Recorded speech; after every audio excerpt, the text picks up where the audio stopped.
Damn it, Janet, stop charging by the hour.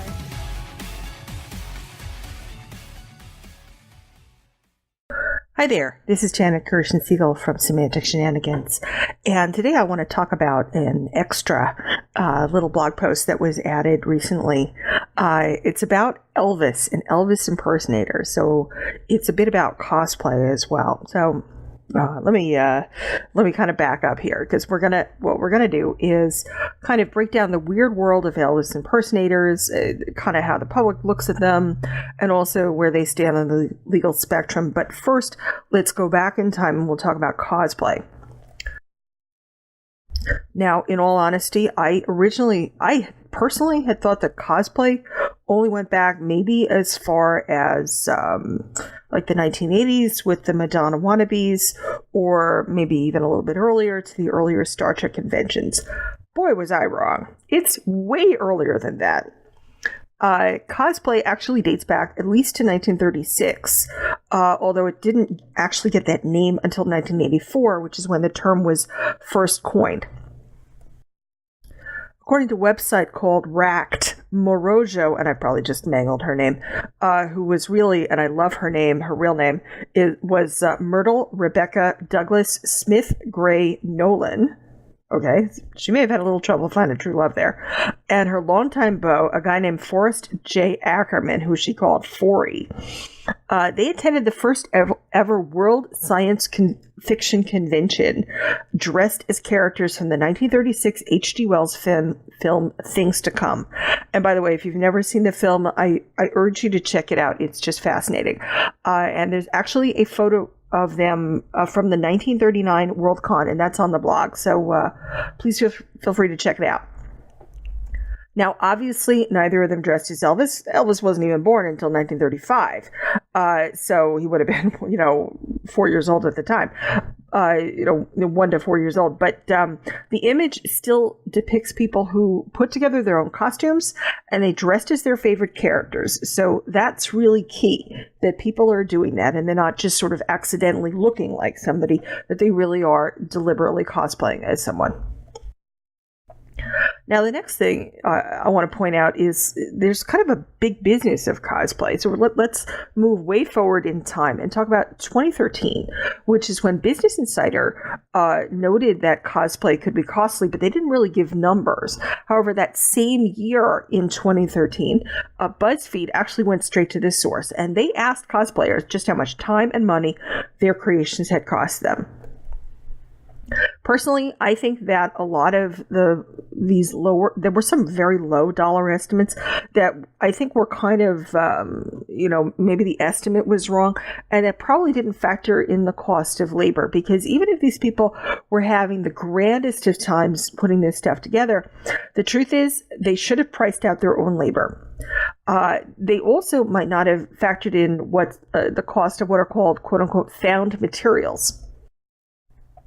Found materials, they can mean the stuff you find around the house, hey, let's use the spatula. Or it could mean articles that you grab from sidewalk trash, like if somebody throws away a perfectly good chair, or maybe it's something that can be replaced or something that you could paint. People might grab it. They do that a lot around where I live, but that's also because I live in Boston, and that's where there's a lot of students. And there's also the possibility that some of this stuff came from town dumps. Could have been handed down, borrowed it from your sister, whatever. Also, currently, there are people who are professional cosplayers. Lots of folks do it for fun, but there are folks who actually make a living at it.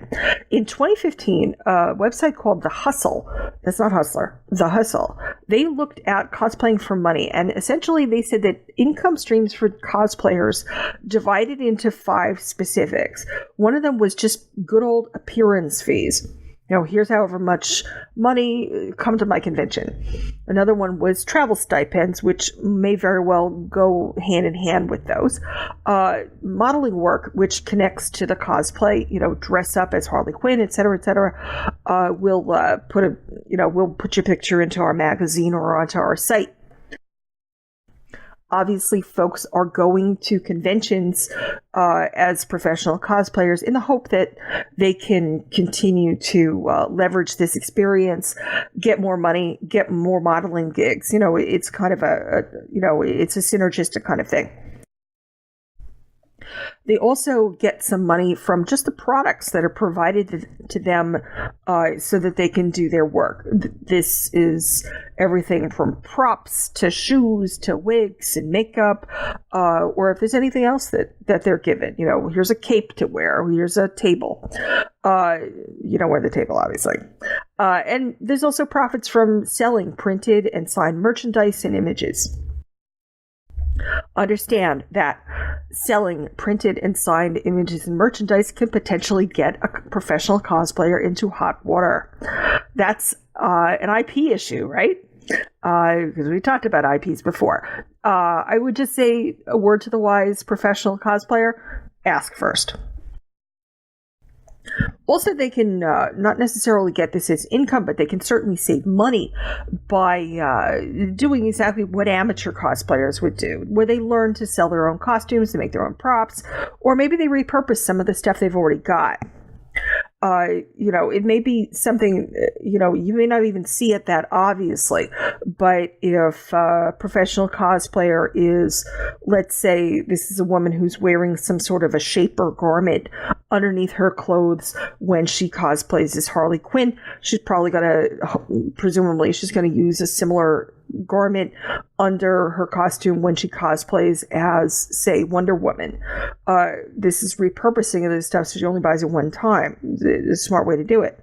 It's probably a given that these folks work out regularly because they've got to be able to fit into all sorts of sizes of stuff. It's possible that some of them get plastic surgery. If they can prove that these expenses are business related, they might even qualify for certain tax breaks, at least in the United States. Of course, I'm not an accountant, so please check with a competent accountant. They should also check for any travel that they have to pay for and anything that relates to that, such as meals and whatnot.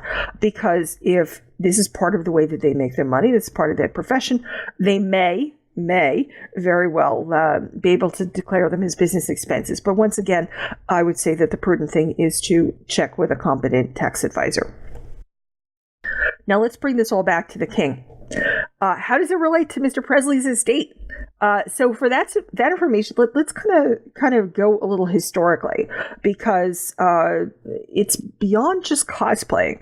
The Elvis impersonator phenomenon actually includes things like you have to be able to sing, you have to be able to imitate him at least a little bit, and you got to do some dance moves, and you've got to get and stay in character.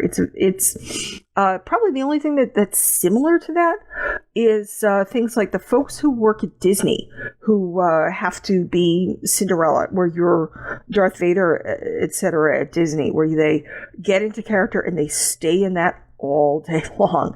And this is what a lot of impersonators have to do for a very long period of time, not only when they're on the stage, but maybe often when they're going to the stage and when they're leaving it. So back in time, 1992, this is 25 years ago from when I'm recording this particular video. The LA Times reported that Elvis Presley Enterprises Incorporated would strictly police any merchandise and also any impersonators. Elvis Presley Enterprises Incorporated at that time was the company in charge of the Presley image and all of that. This was all held in trust for Lisa Marie, his only child, with the option for her to take control in 1998. Even though Presley's death had happened nearly 15 years before this, let's not talk about whether he was alive or dead. Certainly the official death was about 15 years before this. The estate still fought hard to try to keep control of his likeness and his overall image in the public eye. So understand, by the way, to get a little tangent here, this is not about defamation. It's not defamation, because you cannot defame the dead in the United States or in English law. However, it was instead about the thriving trade in things like selling t-shirts, and you might be selling music, you might be selling mugs or bumper stickers, or God only knows what. It also included admission to Graceland. So at that time, the estate was really strict. This is back in 92. And then it all changes. So tolerance starts 14 years later. This was the next time that I had an article about this. So if something happened in between, I don't honestly know it. But in 2006, Fox News reported that Robert Sillerman, the head of CKX Incorporated, Mr. Sillerman said that tribute artists weren't even on their radar. Now, keep in mind, CKX Incorporated, God, I hate that name. They had control of Elvis Presley Enterprises at the time. They said that they still cared about mugs. They cared about the merchandise. But the impersonators were able to skirt copyright issues if they injected their own act, their own personality into the greater whole of an Elvis impersonator act. At that point, they would be considered more as interpreters or perhaps as parody artists.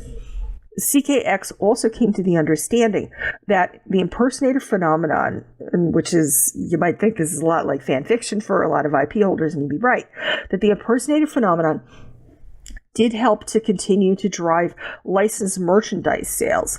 And that was not bad for an artist who at the time had been dead for almost 3 decades. However, there was a company that had official, quote unquote, Elvis impersonators on its payroll. These were people who had a license. They were called Onstage Entertainment, as you might expected. They weren't too happy about this. They felt that a crackdown on the unlicensed impersonators would, as you would expect, help their own company. Then the tune changes again. Next year, 2007, CBS News reported that Mr. Sillerman, he still owned Elvis Presley Enterprises. He also owned the American Idol franchise. But then 6 years later, let me back up a little bit. There was a 2007 deal that included 85% of Elvis Presley Enterprises, and that clocked in at a cool $114 million. It's a lot of money, folks. For then and for now, it's a lot of money. And then 6 years later, in 2013, CNN Money, they broke the news that Authentic Brands Group had purchased the intellectual property from Core Media Group, which is what Sillerman's company had evolved into. I do not have money. I don't have the numbers on the 2013 sale. But again, to repeat, the 2007 sale, which was 85% of Elvis Presley Enterprises, was $114 million. So you got to figure that 6 years later, that number only went up. Core Media, by the way, also runs the Graceland tours. However, the family still owns the building. So I wouldn't worry too much about Lisa Marie and Priscilla Presley. They're certainly taken care of, I'm sure, for the rest of their lives. Now, you may be wondering what this means. While the Presley estate and Core Media Group still, of course, care about their intellectual property rights, and they care about the overall image because they certainly don't want to lose any value in their investments. They also do recognize the value of the impersonator phenomenon. And since fans might purchase tickets to an impersonator show, they may also renew their interest in the original. And I'm sure that Core Media and the Presley estate are counting on that to, you go to an impersonator show, that it'll also drive the sales of the real thing, the licensed merchandise. How long can the estate see a benefit? Time will tell, although I have got to figure that interest in Presley is going to start to wane. And it'll probably wane in the next, I want to say 30 or 40 years. And it may be long after my time on this planet is done. But at some point, when people within living memory don't really, aren't alive anymore who remember Presley, even if they never went to one of his shows, I think that you're going to start to see the interest really plummet. But of course, I won't be around to know whether that's right or not. In the meantime, though, the impersonator phenomenon is alive and well. So thanks for listening. This is Janet Kirsten Siegel, and I'll see you online. Bye-bye. Music provided by Infocation. Send mail to hosts@semanticshenanigans.com. Follow us on Twitter at 2shenanigans. That's the number, not the word. 2shenanigans. On Facebook, you can find us at Semantic Shenanigans. Subscribe to our YouTube channel, Semantic Shenanigans. Thank you for joining us, and we'll see you next time right here on Semantic Shenanigans.